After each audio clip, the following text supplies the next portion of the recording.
Tutaenda kusoma kitabu ni Isaya 53 ule mstari wa 5. Soma. Bali alijeruhiwa kwa makosa yetu. Bali alijeruhiwa kwa makosa yetu. Alichubuliwa kwa maovu yetu. Alichubuliwa kwa maovu yetu. Adhabu ya amani yetu ilikuwa juu yake. Adhabu ya amani yetu ilikuwa juu yake. Na kwa kupigwa kwake sisi tumepona. Na kwa kupigwa kwake sisi tumepona. Maandiko yanaweka wazi ya kwamba Yesu Kristo ambaye ni mwana wa Mungu alipokea adhabu ya dhambi, ambayo dhambi hiyo tumeitenda sisi, lakini yeye akatupunguzia mzigo wa hukumu, akabeba yeye, akachubuliwa kwa makosa ya wanadamu, akachubuliwa kwa makosa yangu, ili kwa kupigwa kwake sisi sote tupone. Maandiko yanaweka wazi ya kwa Yesu Kristo alipigwa, Yesu Kristo alichubuliwa, Yesu Kristo alipigwa kama mwizi, Yesu Kristo alipigwa, alichubuliwa, alijeruhiwa majeruhi ambayo mwanadamu yeyote hajawahi yapata, majeruhi ambayo mimi na wewe hatukuwahi kuyapata, lakini kosa lake ilikuwa mimi na wewe tupate kupona, ilikuwa mimi na wewe tuachane na dhambi. Yesu anapopigwa, Yesu anapomwaga damu yake ya thamani, aliamini moyoni mwake ya kwamba akifanya hivyo, damu yake ikimwagika, kila atakayeamini hiyo Injili ataondolewa la dhambi, lakini yeye asiamini atahukumiwa.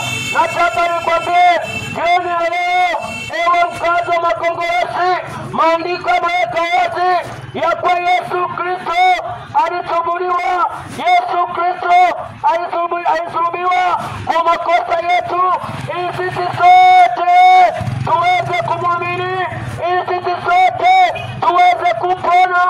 Hauwezi ukapona usipomwamini Yesu Kristo, hauwezi kuishi maisha matakatifu usipomwamini Yesu Kristo. Maandiko yameweka wazi ya kwamba aminiye na kubatizwa ataokoka, yeye siamini hukumu ipo, kwa yeye siamini hukumu ipo. Maana Yesu Kristo alijitoa kama sadaka, alijitoa kwa watu wote, wanaume kwa wanawake, waweze kuamini Injili ya Yesu Kristo. Wakati wa kumwamini Yesu ni sasa, wakati wa kuamini Injili ni sasa, hakuna muda mwingine ambao utaamini. Usipoamini sasa, ukifa katika dhambi utahukumiwa, ukifa katika dhambi hukumu ipo, kwa yeye siamini, awe ni kijana, awe ni mzee, awe ni mtoto, hukumu ipo.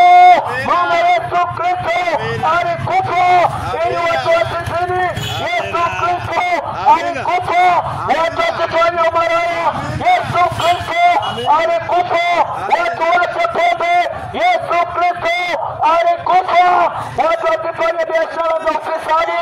Wamwamini Yesu Kristo, wasioamini hukumu ipo, wasioamini hukumu ipo. Wewe usiamini utahukumiwa, wewe usiamini utahukumiwa. Mwamini Yesu Kristo, umkabidhi Yesu Kristo moyo wako, uwe salama. Unasumbuliwa na dhambi, unasumbuliwa na uzinzi, unasumbuliwa na uovu, nataka nikwambie nikutumaini Yesu Kristo ndiye tumaini la watu wote. Yeye ameweka, anasema imani si kwa tendo lolote, anasema imani si kwa tendo lolote, bali yeye tuaminie yaliyoandikwa katika neno takatifu ambayo ndio Biblia. Wewe utakayeamini utaokoka, wewe siamini ukaipenda dunia, anasema haipenda dunia.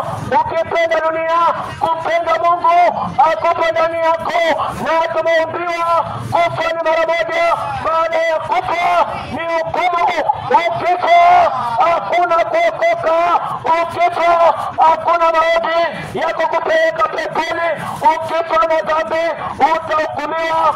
Alikuwepo Lazaro na tajiri yake. Tajiri alikufa akiwa na dhambi, lakini yule maskini alikufa akiwa na tumaini, akaenda kifuani pa Ibrahimu. Yule tajiri akaenda kuzimu kuliko kuwa na mateso. Mwanadamu, usishupaze shingo wakati wa wokovu, na saa ya wokovu ni pale unaposikia Injili. Wakati wa kuokoka ni leo, wakati wa kubadilika ni sasa, hakuna wakati mwingine.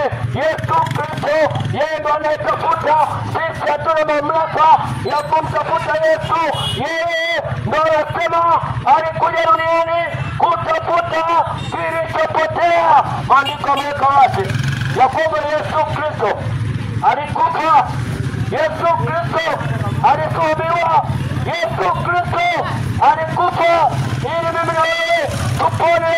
Yesu Kristo alikufa ili watu wote wamwamini, ili damu yake isiende bure. Jioni ya leo mwamini Yesu Kristo. Damu ya Yesu Kristo iliyomwagika msalabani isiende bure, ilimwagika kwa ajili yako, ilimwagika kwa ajili yako. Lakini moyo wako umeufanya kuwa mgumu, umeshupaza shingo. Moyo wako umeufanya kuwa mgumu, utaendelea kuwa mgumu hata lini? Maandiko yako wazi. Yesu Kristo yeye ndiye ondoleo la dhambi ndani ya mioyo yetu. Dhambi kuondoka inawezekana kwa hiyo mwamini Yesu pekee. Dhambi ndani ya mtu aliyekuwa amekata tamaa, akimpokea Yesu Kristo, dhambi inaondoka, maana anayetoa dhambi ni damu ya Yesu Kristo. Soma Mathayo 26 ule mstari wa 28. Kwa uwezo wa Mungu nitakuwa nasoma kitabu cha mwisho, na Injili ya Mathayo 26 ule mstari wa 28. Unaweza kusoma? Kwa maana hii ndio damu yangu ya agano. Kwa maana hii ndio damu yangu ya agano, imwagikayo kwa ajili ya wengi. imwagikayo kwa ajili ya wengi, Ondoleo la dhambi. kuondolea la dhambi. Maandiko yanaweka wazi ya kwamba damu ya Yesu Kristo ilimwagika kwa ajili ya watu wengi, kwa ajili ya ondoleo la dhambi. Dhambi haiwezi kutoka kwa wewe kijana, dhambi haiwezi kutoka kwa wewe mama, usipomwamini Yesu Kristo. Yeye pekee ndio aliyemwaga damu. Yesu Kristo alimwaga damu kwa ajili ya ondoleo la dhambi, ili wote ambao tumerithi dhambi ya kwanza kutoka kwa damu ya kwanza tuweze kuondolewa dhambi mioyoni mwetu. Tumwamini Yesu Kristo, tumwamini Yesu Kristo. Yeye ndo anaweka wazi ya kwamba watu wote watakaomwamini, ya kwamba watu wote watakaoamini damu yake wataondolewa katika maisha ya giza. Umeteseka vya tosha, umehangaika vya tosha, lakini Injili ya leo ni ukombozi wa moyo wako. Injili inahubiriwa kwa ajili yako. Yesu Kristo anasema na wewe mama, Yesu Kristo anasema na wewe kijana, ya kuwa damu yake ya agano ilimwagika kwa ajili ya watu wote, sio Waisraeli peke yao, hata sisi watu wa mataifa. Tumaini lipo kupitia damu ya Yesu Kristo iliyomwagika kwa ajili ya ondoleo la dhambi. Usije ukadanganyika na watu wanaosema hakuna kuokoka duniani. Kwa mujibu wa maandiko, kuokoka duniani inawezekana kwa yeye aaminiye. Yeye aaminiye ataokoka, asiyeamini atahukumiwa. Ipo dhambi mbaya ya kutokuamini. Watu wengi walihukumiwa, vizazi na vizazi, hawakuamini sauti ya Kristo, hawakuamini neno la Mungu. Kilikuwepo kizazi cha Sodoma na Gomora, kilikuwepo kizazi cha Nuhu Nuhu alipohubiri watu ya kwamba watengeneze safina, maisha yaliendelea hivi. Wakuuza waliuza, wakulima walilima, wakule waliolewa. Lakini gharika ilipoingia, walijaribu kulia, walijaribu kumlilia Nuhu, haikuwezekana. Wakati wa kulia ukifika ndio wakati wa kulia, lakini sasa ndio wakati mwenyewe wa kumlilia Yesu Kristo, wa kumwamini Yesu Kristo. Usipomwamini sasa, hakuna wakati mwingine. Tunamwamini Yesu Kristo tungali hai, tunamwamini Yesu Kristo bali tunapoishi, tunamwamini Yesu Kristo tunapoisikia Injili. Maana chanzo cha imani ni kusikia, na kusikia huja kwa Injili ya Yesu Kristo. Yesu Kristo anasema na wewe dada, Yesu Kristo anasema na wewe mama, Yesu Kristo anasema na watu wote wana Kongorosi ya kwamba maisha tulio nayo ni nyakati za kale. Wakati wa kubadilika ni leo, wakati wa kuokoka umefika. Hatuna wakati mwingine, wakati mwingine hakuna. Lango liko wazi, lango liko fungwa, mara moja halitafunguliwa tena. Maandiko yanaweka wazi ya kwamba neema ya Mungu imefunuliwa iwaokoao watu wote, na inatufundisha kukataa ubaya wa kila namna.